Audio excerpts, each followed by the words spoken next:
Hi, and everybody that's joining. And yes, you guys are all muted to minimize the background noise, and so you will not be able to speak. But please do make sure that you use the chat box to communicate with us. Of course, if there's anything urging for you to really share with us, maybe we could give you an opportunity to do so towards the end of the webinar. But in the meanwhile, the chat box is brilliant. So I'm mindful of the time and I want to respect those of you who showed up on time. So thank you for being here with us. I think we will go ahead and get started. Before we go into the session, I wanted to do quick housekeeping rules. So number one, you have the beautiful chat box, as I've just mentioned, that you can use to communicate with us, ask questions, share your thoughts and feedback. We will also be sharing with you a couple of links that you would need to get access to. So make sure your computers are up and running, and unless you're joining from a phone. Also, we'd like you to have your phone handy because we're going to be using a couple of activities with you using a phone. So hopefully you have that ready. That's the only time you get an excuse to use a phone in a presentation. And before we go ahead and introduce ourselves and who we are, I wanted to take a moment and also thank Global Impact Initiative for putting this together. And at this time, I would like to invite Vivian from the Global Impact Initiative team to come and say a few words about their work, and then we will get into the session. Vivian? Appreciate it, Elena. Thank you all so much for making some time out of your day to come to this workshop. This is part of Global Impact Initiative's 2021 Professional Development Workshop Series, and we are really excited to partner with persevering for our first one, which is the January one. They're incredibly professional and passionate, and this has been a great working experience. If you would like to stay in touch for the future professional development workshops that we're partnering with other organizations and wonderful individuals with, we will be sending out an email after this workshop on how to stay in touch. In addition, we'll also be sending a certificate of completion to show that you are, dedicating your time and efforts on this day to improve yourself, and we want to recognize that. In addition, there will be a very brief survey to see how you are enjoying things. If there's anything you would like us to know to prepare for future workshops, anything is welcomed in the feedback survey. So with that said, we're ready to start. Thank you so much. Thank you. So welcome for those of you who just joined us. A quick reminder that everybody's muted to avoid the background noise. So please use the chat box throughout the session to communicate with us. And this session is being recorded, and we'll be more than happy to share the recording afterwards. So let's get into it. When it comes to achieving, overcoming, and persevering through our careers and ultimately lives, why is it that some people reach their potential and goals despite uncertainty and challenges, while others do not? What is it about those individuals? And we know that individuals who achieve their goals and reach their potential typically encounter and adapt to continuous change, because change realistically is an opportunity for growth. And as with the current situations and the whole last year that we all went through, we can see things as an opportunity for growth and to come out stronger and better, or we can let this drive our narrative moving forward. The choice is ours. In the next 45 minutes or so, what we're going to share with you is really looking at how do you create productive habits? What do they have to do with you reaching your next level of your career and potential? We're going to look at how do you go through the process of design, right? What does neuroscience have to do with it? What do we know from positive psychology and behavior change that we can use for our advantage to really create real impactful change in our lives? And it's much easier than yet you might think. So this is what we're going to share with you. You're going to walk away with a workbook that we're going to walk through with you. So you're going to have that. And we have a little surprise giveaway towards the end for you guys as well. But before we go into that, let us introduce who we are and why we're talking about these things with you. So I myself am Elena Agragimova. I come from a strong background in higher education and learning. I've been in the field for over 12 years. In the last 7 years, I've been based in Dubai, United Arab Emirates, where I focus more on creating learning journeys in corporations as well as institutions, helping mid-level to senior level professionals really drive their career forward.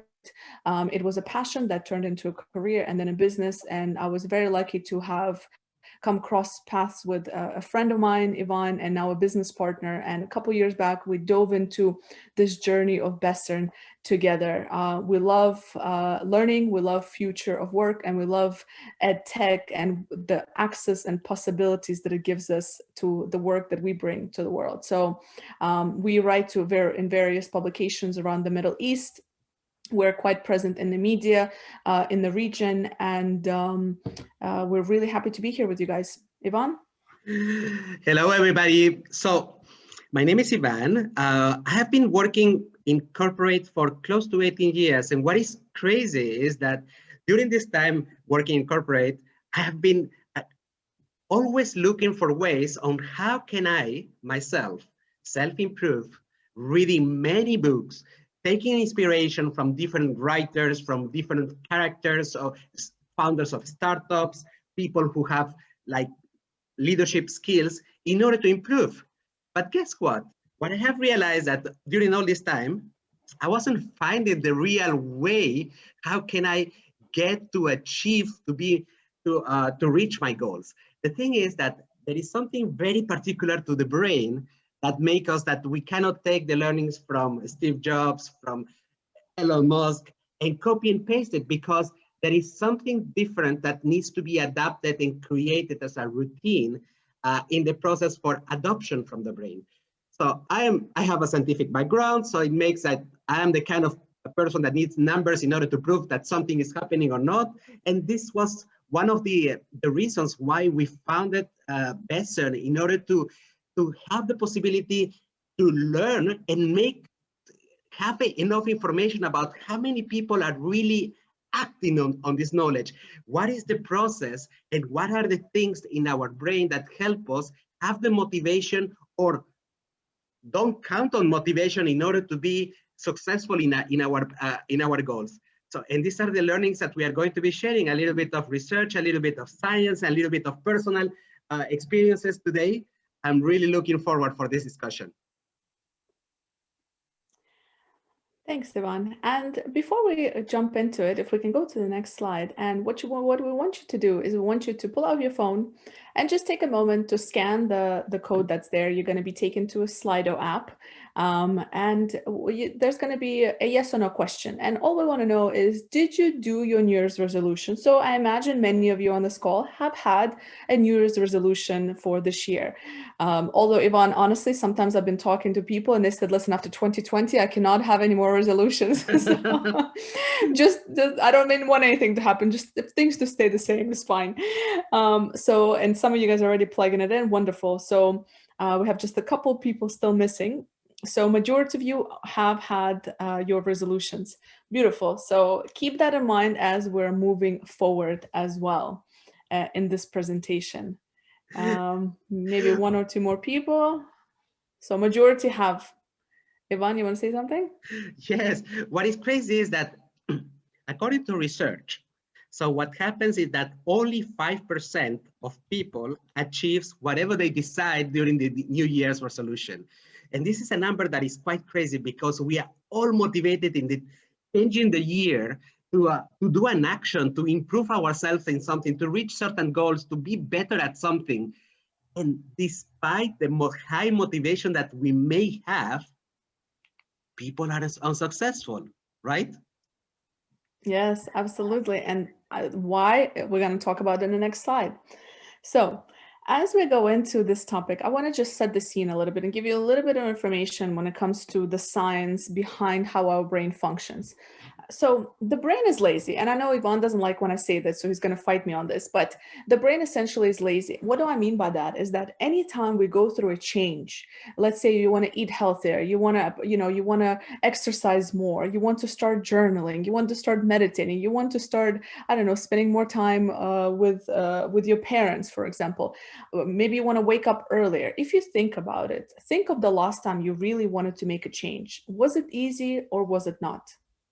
The chances are it wasn't easy. And that's because change is an effort for our brains.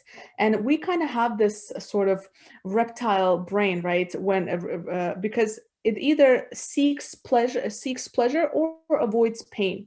And that's as far as our brain goes, if you think about it. So although we've evolved quite nicely as human species, our biology essentially is still the same. So this brain has this constant sort of awareness of anytime a change happens, it looks like threat to us. And so what happens is that if you want to wake up early in the morning, for example, an hour than you normally would, the first thing that comes to your mind is a bunch of excuses of why you should sleep an extra hour. That's just a protective mechanism that is embedded in us because change is an effort. And if you think about it, and based on research, 95% of actions that you do are unconscious. Right? So that means it has become such a habit and such a routine that you don't even think about it. Just think of when you wake up in the morning, if there was a little laser that would follow you around your house, I bet you those steps are the same. Maybe you wake up, maybe you go say hi to your kids, maybe you go drink water, maybe you go to the restroom. But the chances are it's quite the same because you have a routine that you follow. Or imagine when you're driving from home to work or work to home. You do it on autopilot, right? Without even realizing it. So in order for us to make the change, it's A, an effort, and B, in order for us to create habits that are so embedded that we don't think about them, they need to sometimes be replaced by new habits, right? So some of the old habits may not be serving us well. So if the old habit is not exercising, because that's a habit, right? That's itself as a habit. In order to create a new habit, we need to create new routines. All right, to make sure that the new habits are replacing habits that are not beneficial to us anymore. And the way we do this, the final point here, is by using research from neuroscience and on tricking the brain to say, this is a good change. I'm going to make sure you like this change, brain, and you're going to make it very easy for me to make the change. All right, and we're going to tell you exactly how to do this in this session. Elena, what is quite controversial about the brain is also that the fact that all habits, if we have them and we want to change them, is because it gives us instant gratification. Sorry. Let's imagine, for instance, eating chocolate. It's instant gratification. So to change the fact that we're constantly eating chocolate, it is a continuous fight with something that gives us pleasure. So how can we do it to replace this old habit that is pleasurable with something that we must do, but it's more difficult to achieve? And that is the big question. So what I wanted to tell you is more about how do we drive change?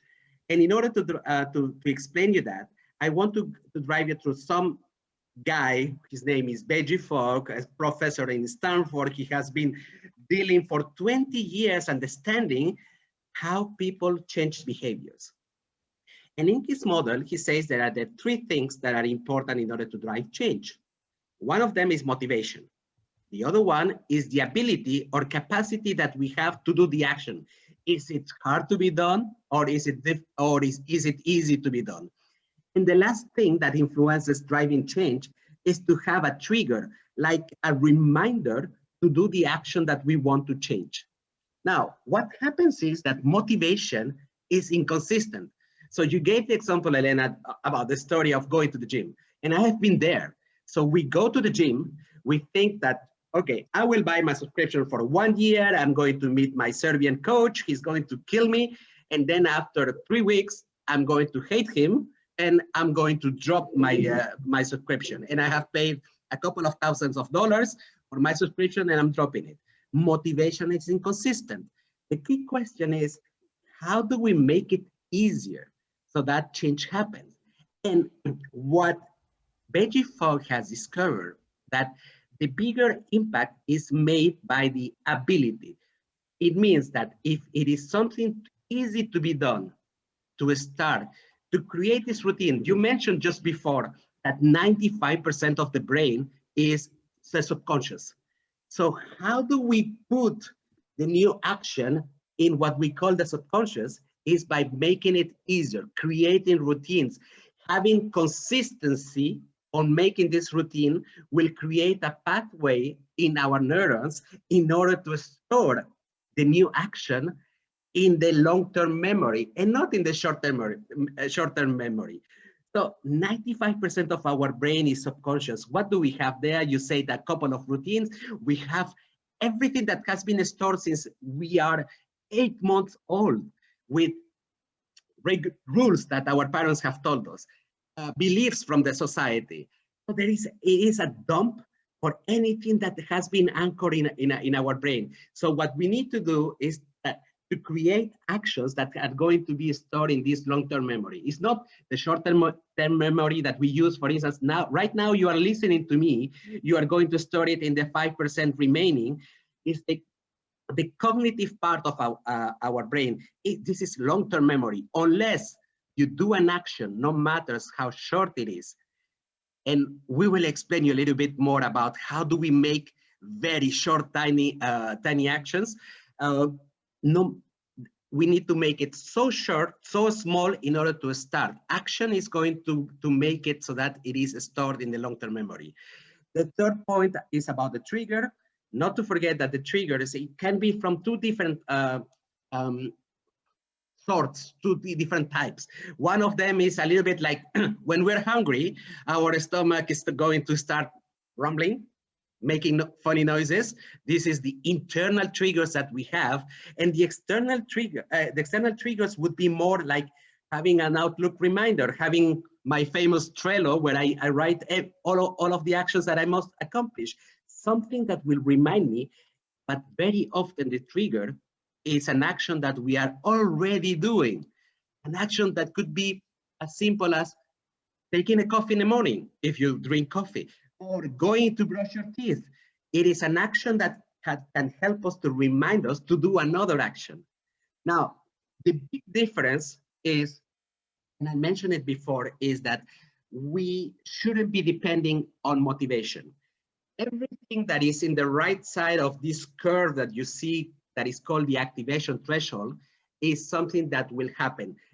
We have the same level of motivation for doing. Let's imagine that you decide to have a balance between your private and your work life.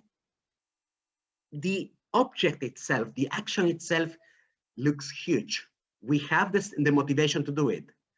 But what if it becomes easier if we go into the area of the ability and we go into easier ways to do the same action in order to start? And we say, okay, I'm going to start with something that will take me maybe 1 minute per day to block a daily private time in my calendar.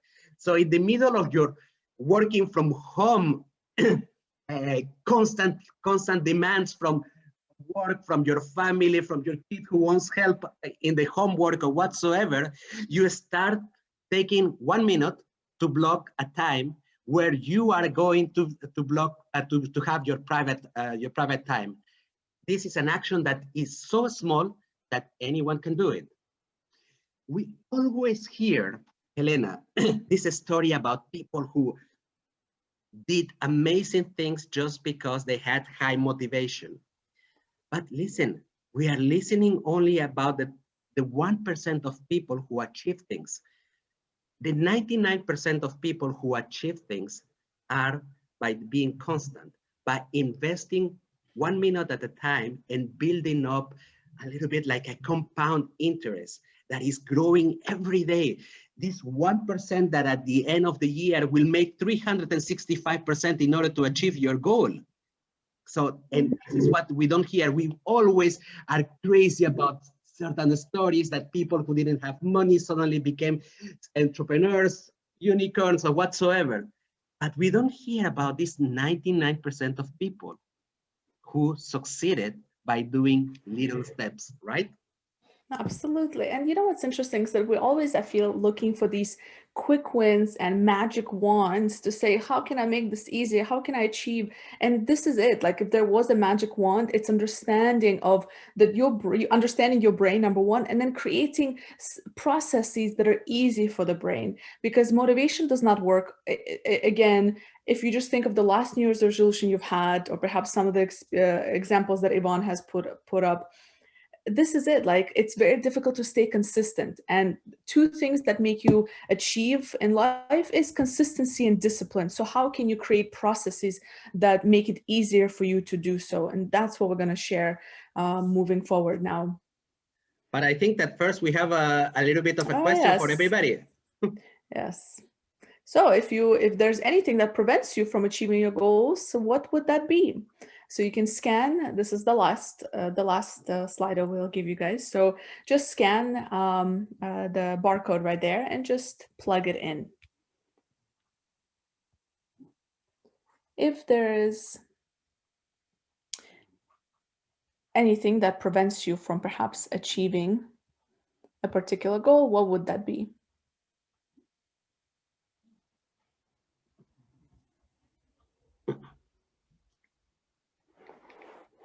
Oh, I love these: laziness, my own thoughts, lack of time, availability, time to actually accomplish the goal. Yep. Laziness, I'm going to argue with that one. I don't believe anybody's really lazy. I think we're just setting maybe not the right goals, which we'll also discuss. So this is perfect. So overthinking and self-doubt, absolutely. I think that is something that we all struggle with at time. I can't get up an hour early in the morning because it's cold and I'm tired. I can relate. Perfectionism, absolutely. These things. Thank you guys for sharing. It's beautiful. Well, yeah, go ahead, Ivan. You want to say something here? Yes, when I look at this list, it looks like my personal list. Yes, that happens because we are humans. So anything that when we need to do change, and you mentioned it, Elena, it is about our brain gives signals of big changes, and then he puts himself in the area of being fear. Fear is made to protect us when we were Neanderthal people, to protect us, signaling that we need to escape, we need to run. So big changes gives exactly the same signals in the brain. So and it is made to protect us. So in order to go and do things, we need to trick the brain. And this is obviously, this list of things are the excuses that we create. This 5% of our brain creates, not knowing what the subconscious is really thinking. The subconscious is bombarded with enzymes of fear, and we create a post-rationalization saying, I cannot do it. I'm not good enough to do it. Or I need to be perfect. And then we start procrastinating. Procrastinating, overthinking, self-doubt are signals of fear. Perfectionism, saying, okay, maybe I have to wait until the right moment comes. It is also a signal of fear, a post-rationalization of fear. The only thing that works is if we are self-aware that we need to do the first step, the first action in order to move forward. Lack of time. Who doesn't have 1 or 2 minutes? And this is a trick. Let's get back to this model from this Beiji Fogg. He's quite amazing guy. You heard also the podcast that he has is quite amazing. So how do we reduce action into the minimalistic version so that we start doing this action in small little chunks, so that we don't have the justification of lack of time, because anyone has 2 minutes or 5 minutes to devote in order to do the action. And this is what we're going to be discussing about. How do we drive the actions, knowing a couple of principles that of the brain. So we know one principle is that the reptilian part, this all part in our brain, the subconscious, where we are seeking pleasure and avoiding pain. There is another thing that is quite important, is that the brain has constant glasses. Reality and imagination are the same. In fact, if you imagine something, if you close your eyes and you visualize something with emotions where you're thinking about your family, the production of hormones for pleasure kick in the same way as you were living a reality. And this is something that is going to be quite useful, in fact, to replace self-motivation by the creation of these pleasure enzymes in order to keep on moving, imagining, visualizing where do we want to be in the future. And the last part is that it is easy to put in the long-term memory of our brain routines, something that is constantly repeated in the small little chunks. When you do 10 times, 20 times a small action, it becomes as good as what we have when we are driving a car. So we drive the car from home to the office without even thinking about it. We just realize that we landed, that our brain has already created a process to self-guide us. It is our subconscious that is taking over and guiding us towards the goal. And these are the three things that we are going to be doing in order to drive you to the process. Now, what is super important is that we're going to go into 6 steps, and I want your participation. Why? Because I want you to create your first tiny habit. And what I've done, real quick, so what I've done is I've dropped a link. Everybody should see. It's a link to the workbook, so you can mention that as well. It's there.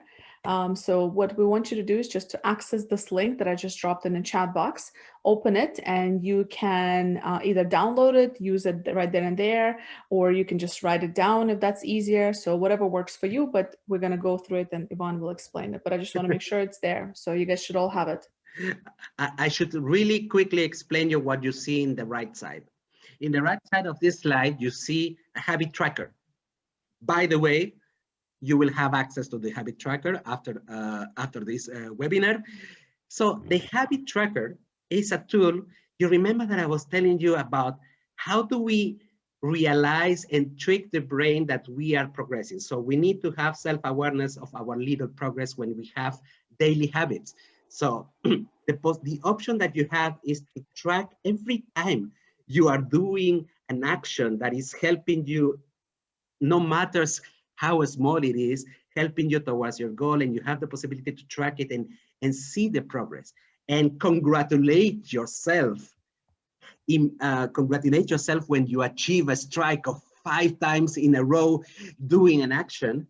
And that is super important for the brain. This part of saying, how do we push signals in our brain that says, we are happy, this is pleasure, I want to do it again.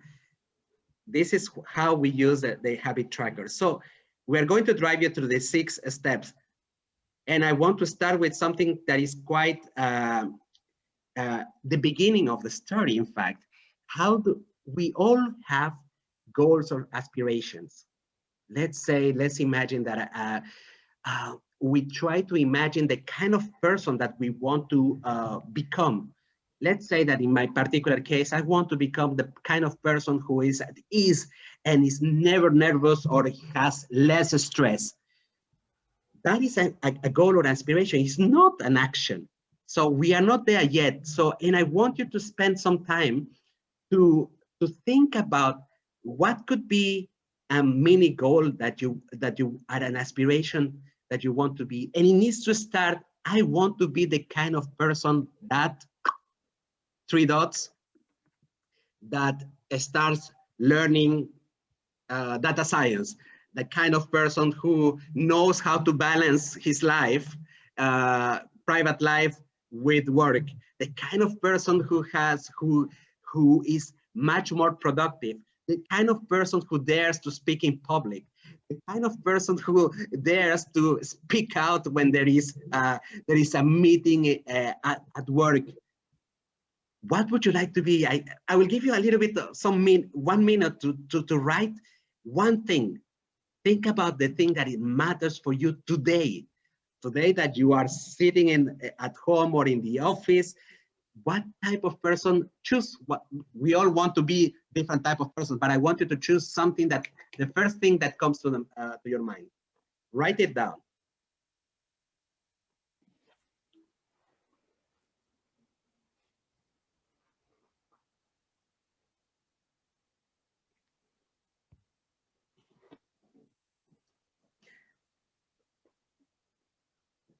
And this is a time that where we go to the next slide, Elena. right? Yes, let's do it. Yeah, so hopefully you guys have step 1 done and you have the workbook so you can work with us as we go through it. So step 2 is let's look at exploring behavior options. So this is where you need to identify, okay, I have this goal, I have this aspiration because I want to become this person, etc. Right? Now you look at what are some of the behaviors. So for example, if you're a person who wants to be, more active and exercise or eat or be healthier, right? So maybe yoga in the morning is an option. Maybe it's just walking your dog, right? If you're looking to manage your stress a little bit better or be a little bit more productive, maybe you need to do something like playing some music or exercising before you go to bed. Or maybe a stress relief activity for you is gardening. But be realistic with yourself because maybe it's none of those things would work. So you need to explore behavior options that work for you. So if you're a person who doesn't want to do gardening or doesn't relax when they listen to music, it will not work. So find what is it for you based on your aspiration. What are the behavior options available to you that are easy to implement, that are not very hard, that you know how to do, that you know how to get started with. So take a moment and write that down. What are the behavior options relevant to your aspirations? My recommendation is go shoot for 3 options that will help you to achieve your aspiration. And be creative because life is short. Anything is possible.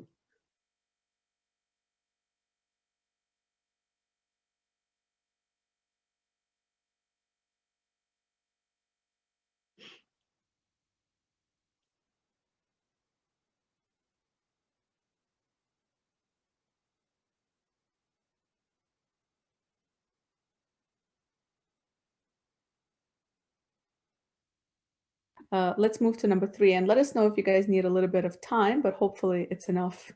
You can always revert back to it if you wanted to as well. Okay, why I cannot go to the next slide? And yes, I can now. So we were kind of crowdsourcing options, like there are many options, but certain are not matching at all our lifestyle. So I want to get back to the example of my personal aspiration to be the kind of person who has less stress. And there is different options that we have seen in the step number 2, like doing yoga in the morning, walking the dog, and etc. But there are 2 questions that I need to ask myself. Does it help me to achieve my aspiration? Really? And can I get myself to do it? For instance, if it is about gardening, it will not help me. I'm a little bit useless with my hands, so it makes me even more stressed, Elena. Unfortunately, I'm not made to do some gardening, even though I have heard that so many people use it as a way to calm down and so on. Playing music, for instance, that's an option that I could have outsourced in the previous step, but maybe I need to learn first how to play music. I don't know how to play music. It makes it a little bit more difficult. So choose the one that you can, that it really helps you with your aspirations, and at the same time you can make yourself go and do it. That there is time, that you don't need to spend so many resources. You don't need to pay as either money or either too much time.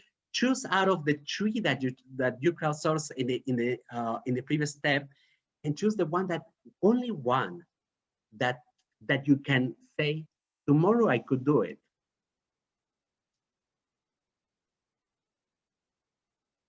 I will give you 1 minute to do that. So this type of behaviors after the crowdsourcing, we call them the golden behaviors, the ones that are easy to be done and really help us to reach our goal or aspiration.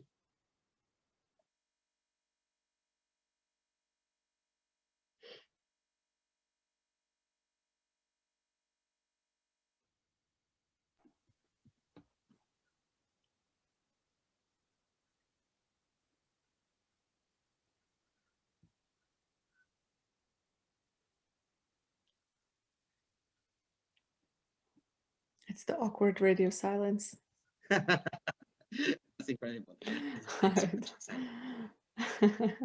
and Uh, this is the time where we can go ahead with the next one, right?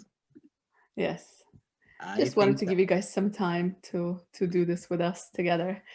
All right, so far we looked at the aspiration, what kind of person you want to become, crowdsourcing some of the behaviors, and then matching the behaviors to your lifestyle. The fourth step, this is where it becomes super important, is we need to start tiny.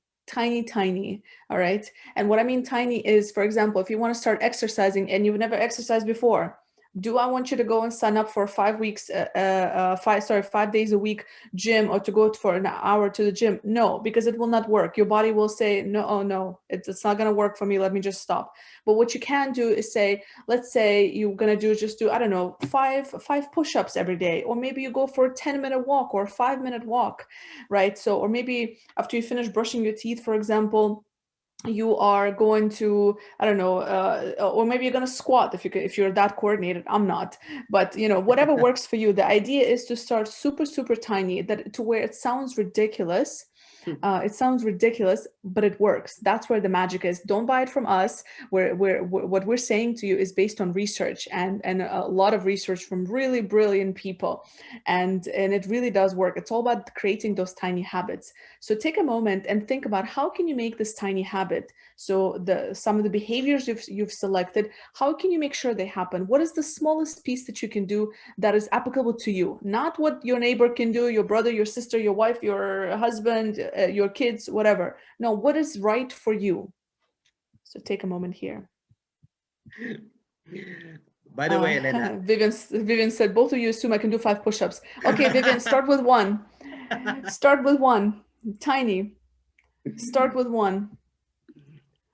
Yeah, Ivan? Yes, by the way, it made me think about the fact that, yes, for so many years, I have been trying to, I have tried to go to the gym. And I discovered, like, approximately 4 or 5 years ago, that gym was not for me. So what I needed to do is to allocate the minimum possible time in order to do some exercise. We all know, in fact, all understand the reasons why it should be done. We understand that it's healthier. We want to live longer. We want to be there for our family. But despite that, we know the good reasons, and we have the motivation, is not enough. So it makes approximately 5 years that I'm continuously doing the same routine that takes me between 5 to 10 minutes every day. 5 to 10 minutes every day, and I have been doing it and I haven't stopped. And just for the sake of my health, I'm not doing more. In certain scale of your micro habits can come, but if you don't feel ready to do it, it is better to continuously do the minimum possible than stopping and having the regrets. So I have been keeping myself healthy only with my 5 or 10 minutes of gymnastics. Absolutely. And hopefully you guys broke it down to tiny habits, tiny habits. So let's move on to number 5, how we can incorporate these. And this is where the slide is a little bit resistant, rebellious. Okay, so this is about finding your triggers, something that is going to remind you to do the action, a new action, this tiny habit that you have created. Let's say that you have decided to create, like, I want to learn about data science as of today, but nobody has the time to read one book of data science per month. It's a little bit boring, by the way. I tried it, but I wasn't successful. But what if you decided to have the possibility to read 2 pages per day, just 2 pages?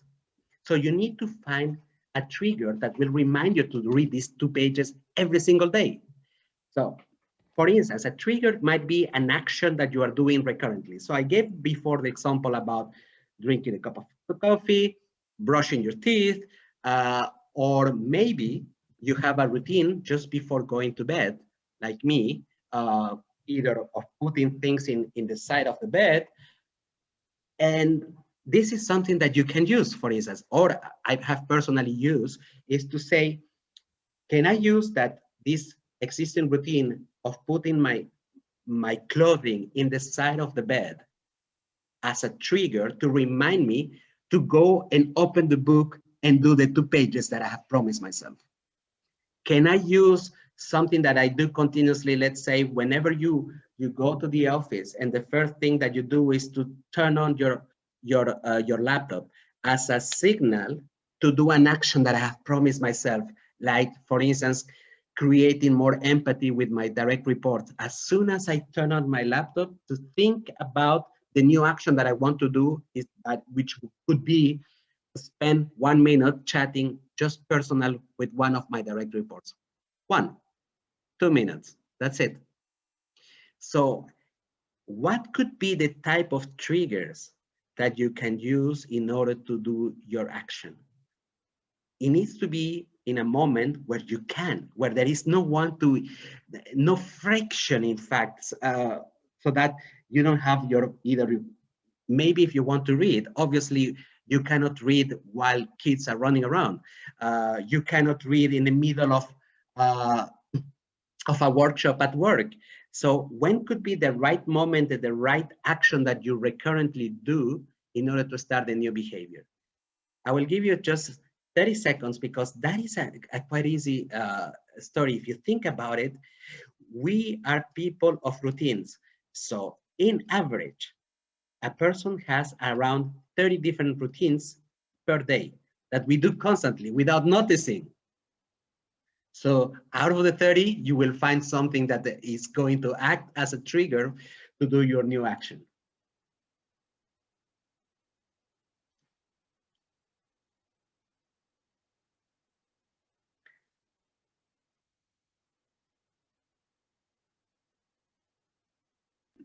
This is great. We move on. All right, yes. And the final part here, and then we're going to show you a quick giveaway that we're going to share with you guys as well. The final part here is that we need to make time to celebrate. Our brain likes celebration. It likes the reward system. So we need to make time to celebrate. This is where, when we send you guys, we'll share with you the habit tracker. When you see that you've checked off like 1 week worth of habits, make a moment and celebrate. Like, it can be as simple as having a cup of coffee or treating yourself to a massage, or maybe you want to order yourself that thing that you've been trying, that's been in your wish list on Amazon.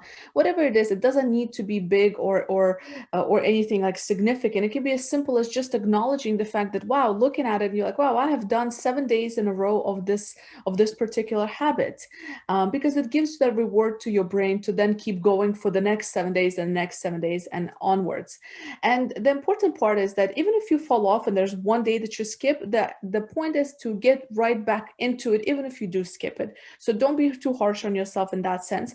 But as you're crossing those days off in your habit tracker, once you reach like a week or 10 days, it's up to you how you want to do it, make a moment to celebrate. And the question that people often ask us is, how long does it take to create a habit? And there's a lot of research and everybody says different things. Somebody will say 21 days, somebody say 30 days. A popular one is 66 days because they're saying this is how long it takes for it to become subconscious. What I can tell you is that when you think about how much you pay attention to your current habits, probably not much, because they became so automated and you've been doing them forever and ever. So the idea is to do it, and the likelihood is if it's a habit you want to keep, you're going to do it forever. That's what makes it a habit. So, but of course, the longer you do it, the more easier it becomes. So, and that will depend on the intensity, on how difficult it is, what kind of process you put aside. So there's no particular sort of timeline in that sense. But of course, I mean, you can take an average of everything I said, and 30 days could be a good starting point, right? But the idea is to keep going, because a habit is going to become part of your routine. So eventually you're not even going to count it. How long until it becomes automated, it depends on you. So, but always make time to celebrate. We underestimate, in fact, the power of celebration. And I mentioned before that it is about faking to the brain that something real is happening. So this action, for instance, in particular, I just want to share with you. So every time that I do and that I'm using my tracker, I have a tendency to do like this. And that's, for me, is an act of celebration when I succeed to do an action that has been recurrent, and that produces this happiness, this pleasure that I have in my brain, and this is the incentive to continue.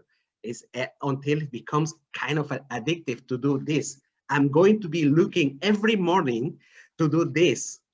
And this action is going to be anchored inside of my brain. So we have seen that there is a process, and this process, in fact, is based on neuroscience research, that it is about understanding how the brain processes decision, understanding how the brain creates changes, and what part of the brains are activated in between the mix of emotions, senses, and processing of new information in order that they become, the change is durable and it can help you out to reach your goal. It is a simple 6 steps that are part of the process. And the main idea is that you can apply it for several things. So regarding productivity, management of our emotions, management of your aspirations of what you want to do, changing careers. In fact, and this is one of the things that we do together with Elena when we are creating change journeys with the Besson, is that whenever we have like a learning journey, we accompany it with actions. We help people to design themselves the actions that are going to be helping them to create the change they want to be. So usually it is something that we have implemented across the MENA region with corporations. When you have online courses, we accompany it with a definition of individual actions, because the action that works for me will not work for you.